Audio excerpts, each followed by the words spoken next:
Bienvenue dans cette nouvelle édition de l'Africa Tonight. Voici les titres de l'actualité. Le gouvernement somalien désarmé face au terrorisme. Dans un contexte d'attaque à répétition, le président Mohamed Farmadio appelle à la levée de l'embargo sur les armes imposé depuis 1992 par les Nations Unies. Des solutions africaines aux problèmes africains dans l'ambition de faire taire les armes sur le continent. Un siège du comité des services de renseignement et de sécurité en Afrique a été inauguré à Addis Abeba. Et puis l'Afrique en état d'alerte face à la propagation du coronavirus. L'urgence est d'éviter que celui-ci n'atteigne les pays dont les systèmes de santé sont les plus fragiles. Des mécanismes de prévention sont activés de part et d'autre.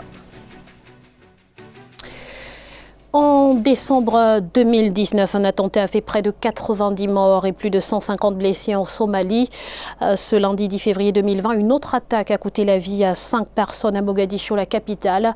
Désarmé face à ces drames à répétition, le président Mohamed Farmadio demande la levée de l'embargo sur les armes imposé depuis 1992 par les Nations Unies. Les détails avec Siamlo Victoria Sedi. En Somalie, le président Mohamed Farmajo a appelé lundi 10 février dans un communiqué à la levée de l'embargo sur les armes imposé par l'ONU. Pour lui, la Somalie se trouve aujourd'hui dans une position sécuritaire vulnérable et l'embargo n'est plus applicable. Ce lundi, 5 personnes ont péri dans 2 attaques terroristes. En décembre 2019, un attentat a fait près de 90 décès et plus de 150 blessés. L'embargo de l'ONU sur les armes contre la Somalie limite notre capacité à acquérir les armes nécessaires pour vaincre les terroristes qui fabriquent des explosifs artisanaux en vue de mener des attaques opportunistes contre des civils innocents et des entreprises privées. Pour l'exécutif, la Somalie s'est engagée auprès de l'AMISOM, mission de l'Union africaine, en vue de réussir le plan de transition sécuritaire. La mission exige une armée nationale mieux équipée et capable de répondre aux menaces. Mais jusque-là, l'ONU n'accorde que des exemptions en cas de besoin ou lorsque l'armée nationale nécessite du renfort. Il est clair que cela n'a produit aucun résultat. La Somalie est devenue aujourd'hui le symbole de la dislocation, de la faillite d'un État. Les différentes options qui sont élaborées dans le cadre de l'ONU ou de l'Union africaine sont souvent les options qui visent davantage à préserver un certain nombre d'intérêts étrangers au pays. L'embargo sur les armes a été imposé en 1992 à la Somalie et maintenu jusqu'en 2012.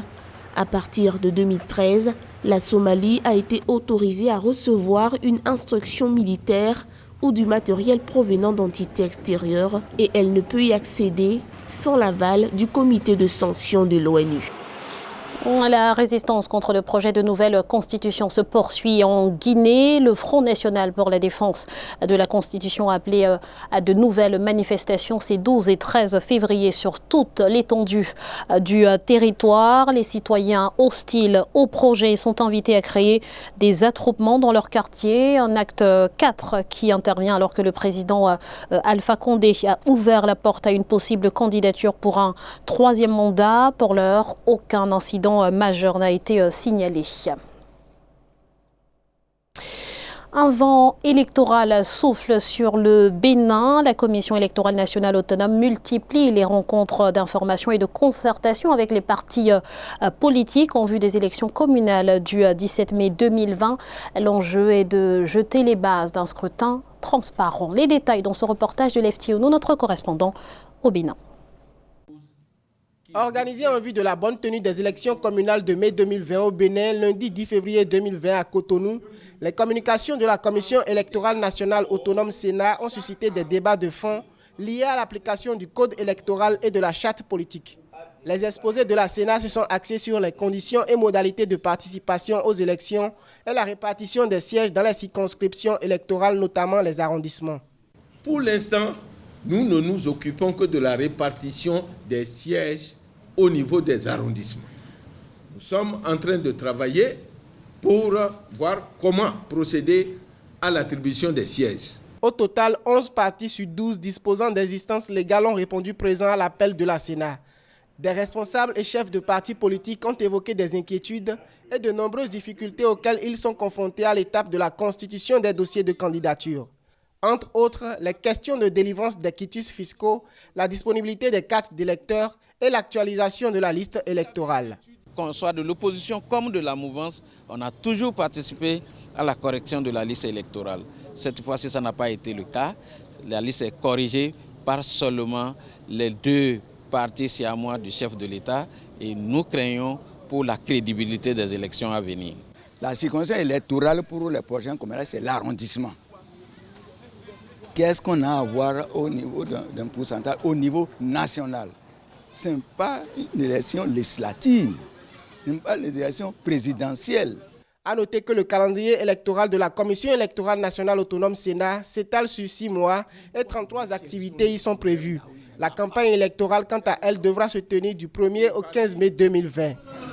Dans l'actualité également, l'opposition centrafricaine se met en ordre de bataille en vue des élections générales de fin 2020. Une coalition nommée Code 2020 a été officiellement lancée ce lundi à Bangui. Une coalition composée de 16 partis d'opposition tels que l'Union pour le renouveau centrafricain, la Convergence nationale Kwanakwa ou encore le CRPS.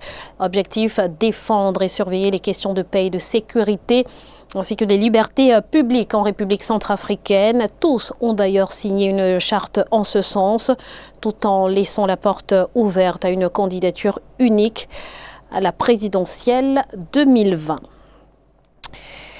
Le comité des services de renseignement et de sécurité en Afrique dispose désormais d'un siège entièrement financé par la Guinée équatoriale. Il a été inauguré en marge du 33e sommet des chefs d'État de l'Union africaine à Addis Abeba.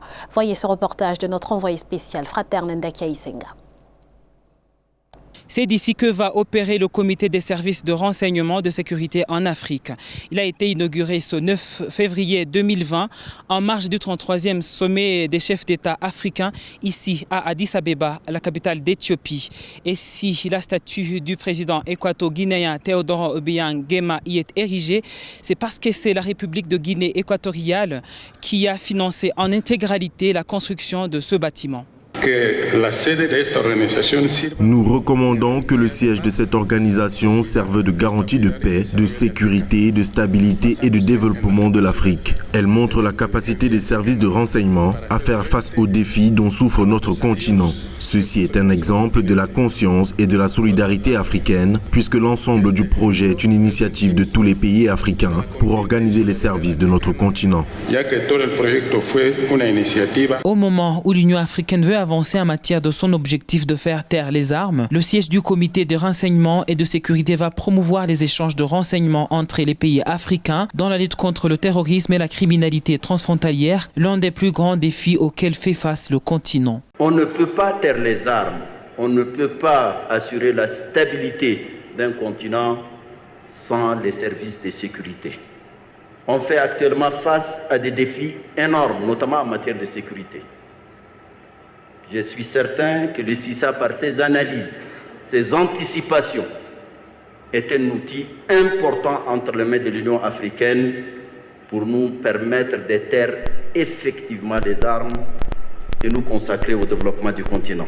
Le comité des services de renseignement et de sécurité en Afrique a été créé en 2004 avec pour mission d'assurer le partage de renseignements entre les pays africains. Depuis quelques années déjà, l'Éthiopie avait mis à disposition le terrain où est érigé cet immeuble à seulement quelques mètres du siège de l'Union africaine. Des trains à grande vitesse pour relier les capitales africaines. Le projet est ambitieux et commence à prendre forme. Abou Zedi Amani, commissaire de l'Union africaine chargé des infrastructures et de l'énergie, en a d'ailleurs fait un des projets phares de l'agenda 2063 en faveur de l'intégration économique sur le continent. Explication avec Siamlo Victoria Sedi. Les distances entre les villes africaines vont davantage se réduire et les déplacements prendre de la vitesse. L'Union africaine se prépare à mettre en œuvre 2 projets transfrontaliers de trains à grande vitesse, soit les premiers de ce type sur le continent.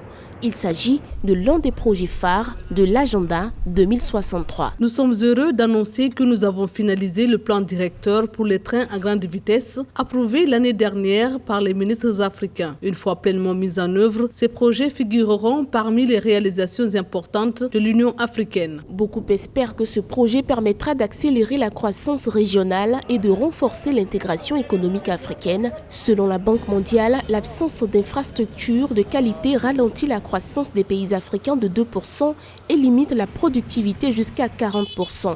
Et leur population paie 2 fois plus cher l'accès aux services. À peine moins de 75 000 km de réseau routier sur le continent pour une densité de 2,5 km sur 1000 km². C'est très peu au regard de la moyenne mondiale qui se situe à 23,1 km et à 18,8 km pour ce qui est de l'Asie du Sud-Est. Donc, si on veut baisser les coûts de facteurs de production, notamment ceux liés au transport, il est essentiel de fluidifier les échanges. Et si l'on veut fluidifier les échanges, il faut essentiellement passer par le ferroviaire. Ces dernières années, l'Union africaine a initié de grands chantiers pour faciliter les liaisons sur le continent. Le PIDA, Programme pour le développement des infrastructures, lancé par exemple en 2012, est porteur de 51 projets transfrontaliers.